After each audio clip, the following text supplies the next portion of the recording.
Ka na. Mr. Chair, nung nasa PCSO pa ako, kaibigan niya po yung may-ari ng STL sa area kung saan po siya assigned.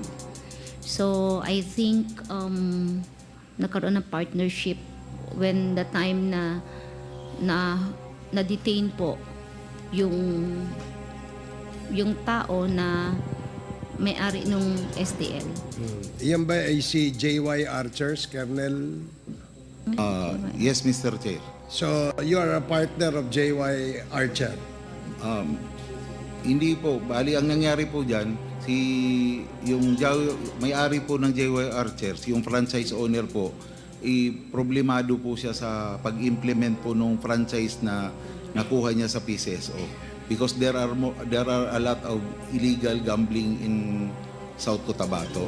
So, ang ginawa ko po, based po on the instruction po ng PCSO at saka ng CIDG, kasi mandated po kami ng CIDG on operating on illegal gambling, tinulungan ko po, Mr. Chair, para po ma-implement po niya yung STL franchise niya. Sige, para hindi tayo magtagal dyan, babalikan natin ulit yan sa sunod. So, you better convince this committee, Colonel Marcos, in our next committee hearing. So, Congressman Paduano. Chairman, just a rejoinder with regards to the issue being tackled just this afternoon doon kay Colonel Marcos. Colonel Marcos, kasi na-establish na yun, di ba? May jurisprudence na with regards to Supreme Court ruling, na walang compelling reason to apply for such warrants sa jail. Na-establish na yun. And second is question of deponent, no? Establish na rin yun. Now, kaya nga pinaimbitahan natin si Colonel Laragay in the next hearing at saka yung deponent nyo. Yung deponent mo na you mentioned doon sa tatlong search warrant, no, na in-applyan nyo doon sa kay Egay Alvarez, kay Mayor Espinosa at saka doon sa bahay. So para malinaw tayo doon, this will be a lesson to everyone na hindi pwede yun. At saka establish na yun, question of deponent, dapat may direct knowledge. Wala siya doon sa kulungan. Paano, anong intel report na sa pinagsasabi niyong deponent has dapat may direct knowledge. Now, balikan ko lang po yung 5.1 billion ni Kerwin Espinosa as alleged by Colonel Marcos kanina po. Alam mo, Colonel Marcos, pinatawag ko talaga yung sinasabi mong tao from the AMLAC na nakausap mo. He's not a lawyer. Yung isa po lawyer, but a year ago, wala na po sa AMLA. Ngayon, nandito po, yung isang tao, nakausap mo rin si Mr. Art Bacoli. Mr. Art Bacoli, kindly take the seat. Para tapusin na natin to. Colonel Marcos. Yes, Mr. Chair. Now, Mr. Art Bacoli, are you still with the AMLA? Yes, Mr. Chair. I have not taken you out, please. Not yet, sir. Chairman, can we... Comsec, please administer his oath. Sir, please raise your right hand. Do you swear to tell the truth, the whole truth, and nothing but the truth in this public inquiry, so help you God? Yes, sir. Thank you. Okay, thank you, Mr. Chairman. Please, kindly state your name and your circumstances with the ALMA. I am Mr. Artemio Baculi, Financial Investigator of the Anti-Money Laundering Council, sir. Thank you. Have you met Colonel Marcos in Leyte? Yes, sir. When was that? September of 2016. Kita mo, Colonel Marcos, mas na-recall niya. Ikaw hindi mo matandaan yung kahit buwan mo lang at saka year. Now, during this afternoon's hearing, Colonel Marcos claimed that there is a 5.1 billion being freezed by AMLA with regards to the properties and cash of Kerwin Espinosa. And that data, as alleged by Colonel Marcos, came from the AMLA when you visited Leyte with Colonel Marcos. Is it correct? No, sir. No. The frozen amount did not reach billion, sir. Sorry. The total amount frozen did not reach billion, sir. Oh, Colonel Marcos. And it was also confirmed this afternoon when we asked the AMLA for the actual data. Eh, maliit po yung kay Kerwin.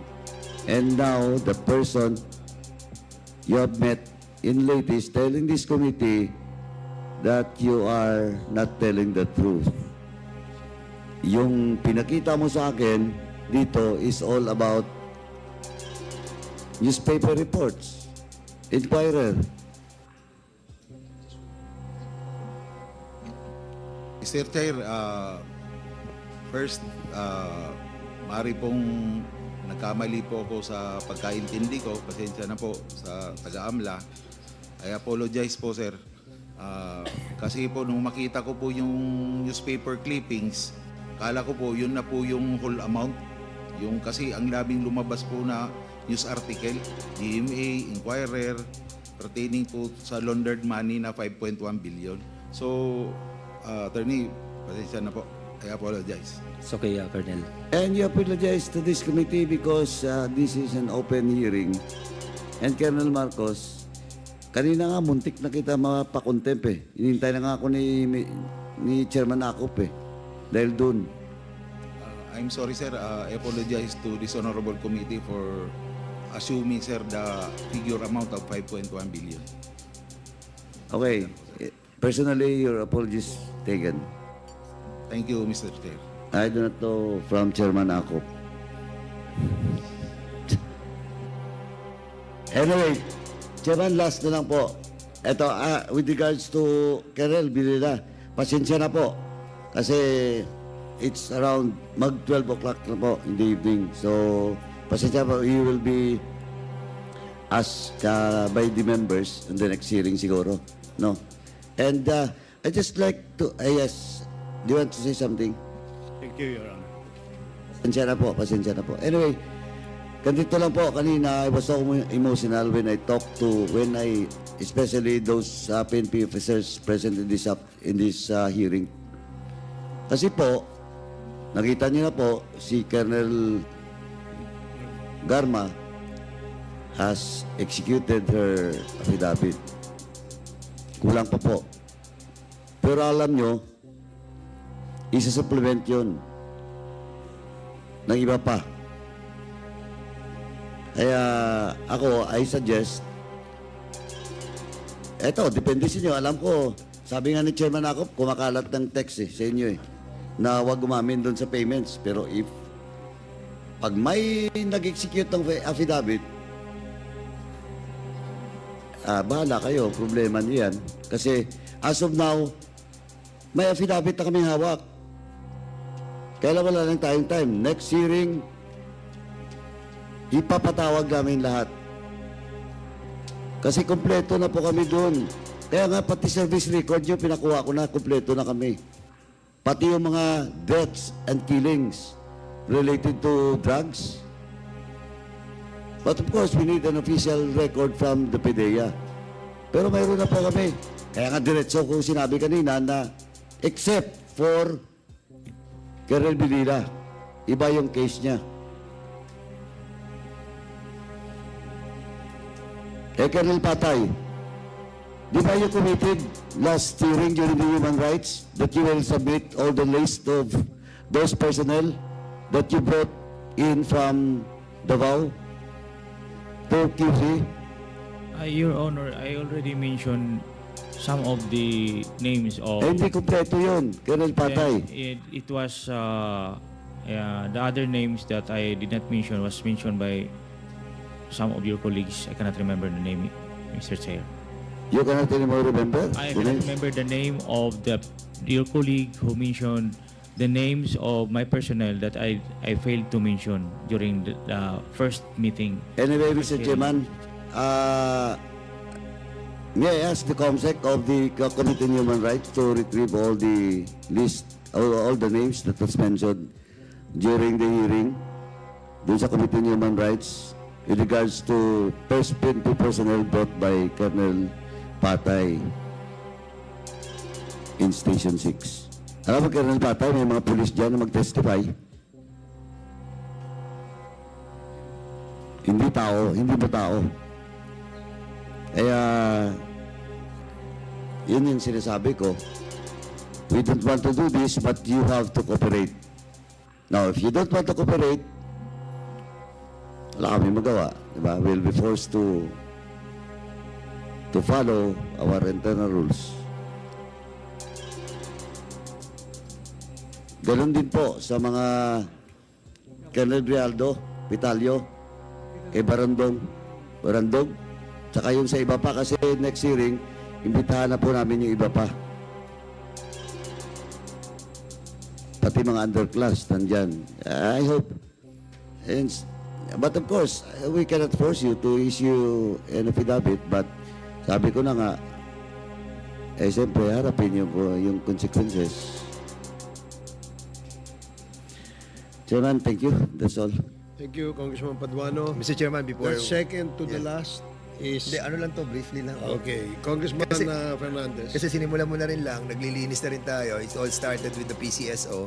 And during our investigation, marami nag-come out na ano ng mga information about mga generals, mga former generals, mga colonels that are involved with the operation of the STL.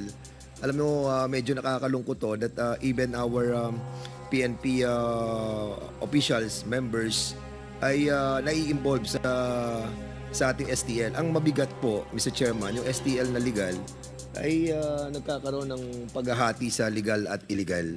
So, Madam Garma, may tatanong lamang po ako sa inyo. Since na andito na po tayo, nililinis na po natin ng lahat, no? Especially our PNP organization. Ito po ba si Colonel Maristelo Manalo, collector at operator ng STL sa Isabela, Pangasinan, Batangas? Can you please confirm this? Mr. Chair, ang alam ko lang po, yung kapatid po niya. Yung kapatid niya, ang prod niya. Sa Pangasinan lang po, in Isabela. As to Batangas, hindi ko po alam. Doon sa Grand 888 STL. Kung yun ang name, I cannot recall the name. Basta po, Mr. Chair, Pangasinan and Isabela, kapatid po niya ang isa sa Operator. incorporator at Operator. operator. Yes. O kasi yung incorporator, yung kapatid niya, tapos ang sila nag-ooperate ng mga STL doon. Correct? And, kasi po, mga 2 buwan lang po na lang ako nung nag-assume sila ng operation. So, for now, I cannot answer kung sila po. Pero kung yan, company na yan po hanggang ngayon ang may hawak po ng Isabela at saka Pangasinan. So, yun po, Mr. Chair. Yung po sa Cebu, si Colonel Ochave. I'm not aware, Mr. Chair, kasi when I left PCSO, iba po ang operator po ng Cebu. Is that what Cebu, Mr. Chair? Cebu City, Cebu Province po ba ay Mr. Chair? Yung pong dito po sa management ng Batangas, Colonel din, resign na siya. Nag-resign na sila. Ito, mga resign na to, ha? Siguro, kaya sila nag-resign dahil nga meron na silang negosyong ganito. Si Colonel Lawrence Cahipe. Mr. Chair, I think it's not during my time po. Iba Pero- po ang may-ari ng Batangas during my time po. Pero, nag-ooperate. I just do not know now, Mr. Chair. Si Tony Ong ng Quezon. Kilala mo si Tony Ong? No, Mr. Chair. Candelaria, Quezon. I have not, Nag-ooperate din siya ng STL doon. I have not encountered that name during my time, Mr. Chair. Alright. Mr. Chairman, kasi maraming mga list dito and these are the prominent people that I have seen. Meron pa po dito that actually we should have discussed this kanina po, but unfortunately yun na nga po, nakatanggap tayo ng affidavit kay Miss Rohina Garma. Kaya the reason why we haven't asked the PCSO and all these officers as well. But rest assured that we will go with that, no? Unless that you have cooperated with all of us. We hope the last man standing is not a woman. Nakakaya. Isa pang babae ang tumayo para manindigan at linisin ang ating kapulisan. We hope. Sana tumayo din po tayo at panindigan na po natin ang katotohanan. Colonel Villela, wala na lang po talagang oras eh. Pero we have already they have already executed an affidavit knowing the transfer of that $100,000. So we're just reminding all of you, no, that evidence come in this Quadcom without even lifting a hand for all of us. Sana po pag-isipan po ninyo. Yun lang po, Mr. Chairman. Maraming salamat po.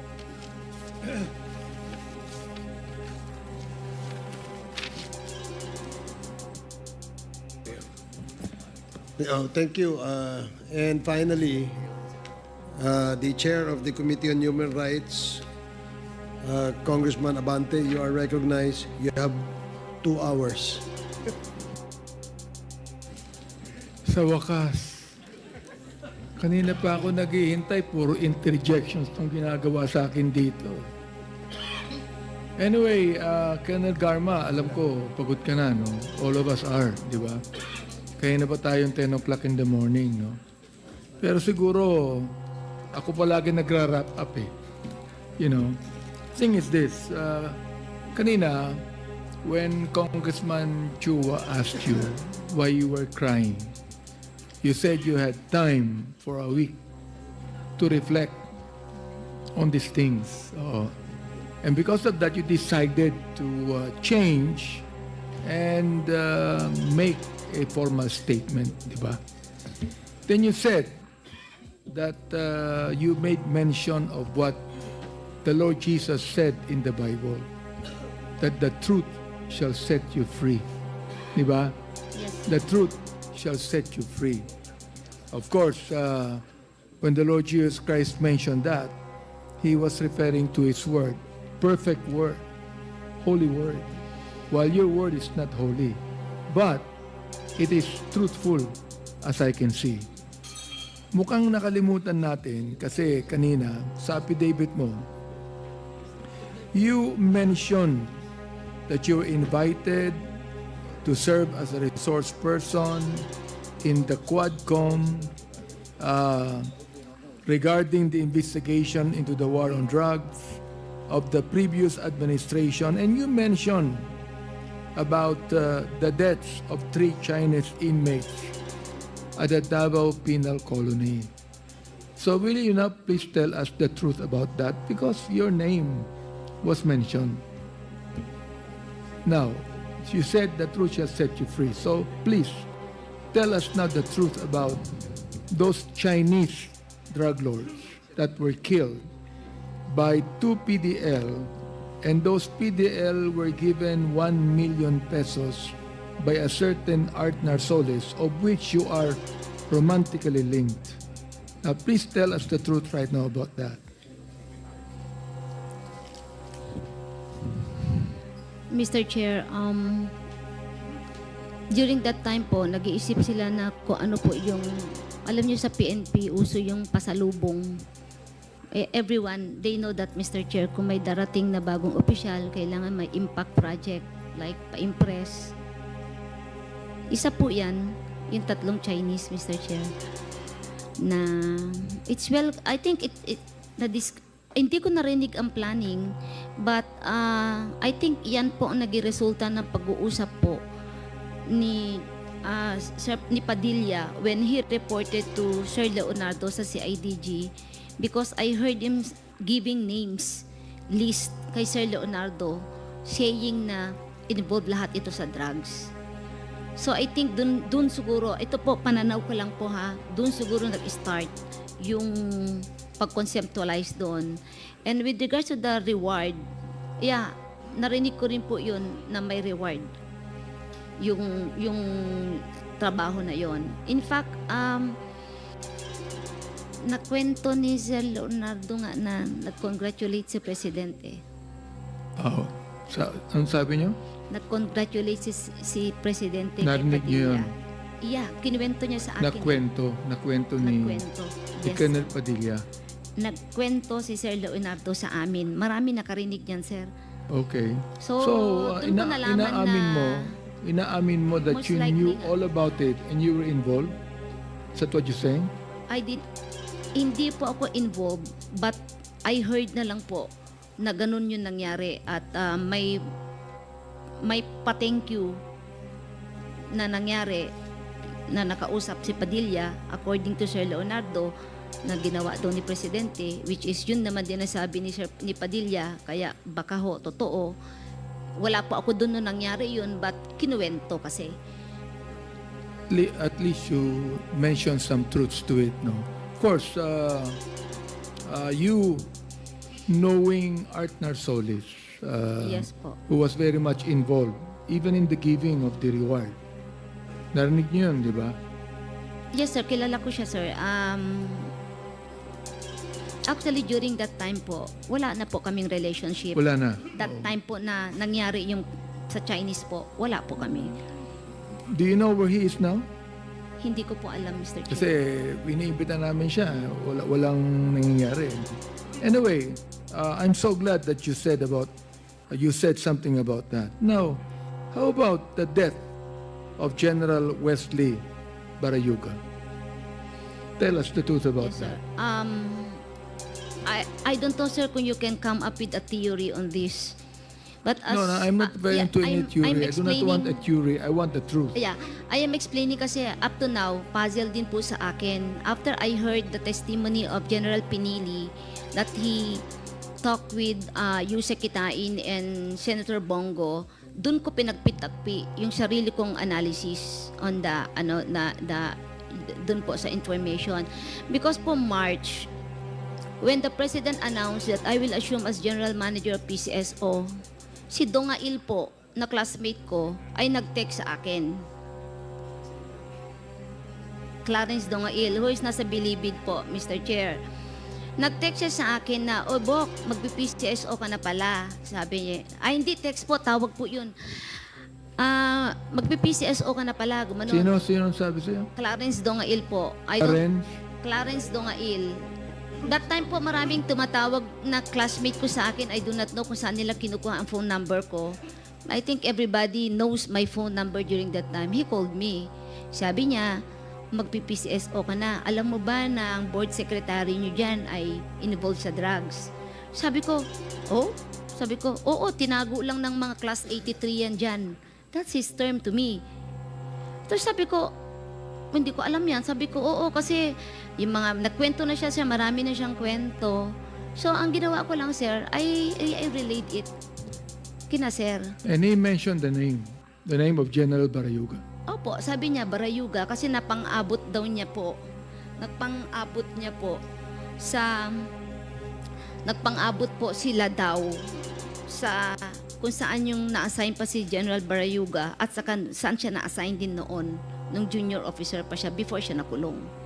So what I did only, sir, since I don't have the resources to validate or whatever, I just nirelay ko lang po ang info for validation. It's common knowledge, Colonel Garma, that you and General Barayuga has some altercations, di ba? No, Mr. Chair. That there's some things that you do not agree on.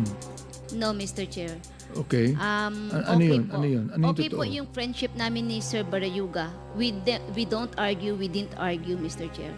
So you do not argue with him as far as the operations of the STL is concerned? Wala po kasi siyang hand doon. Board secretary po siya. He just handles yung mga board resolution, take notes of the board meeting. No decision making, Mr. Chair. So, Is it true that you were the one that provided the pictures of Barayuga to Lieutenant Colonel Mendoza? no, Mr. Chair. I did not. You did not provide any picture at all? No, Mr. Chair. I did not. Okay. You mentioned former General Pinili. Is he there? Yes, General Pinili, will you please come over and tell us about what Colonel Garma said? Sapagkat binanggit ka niya eh. So,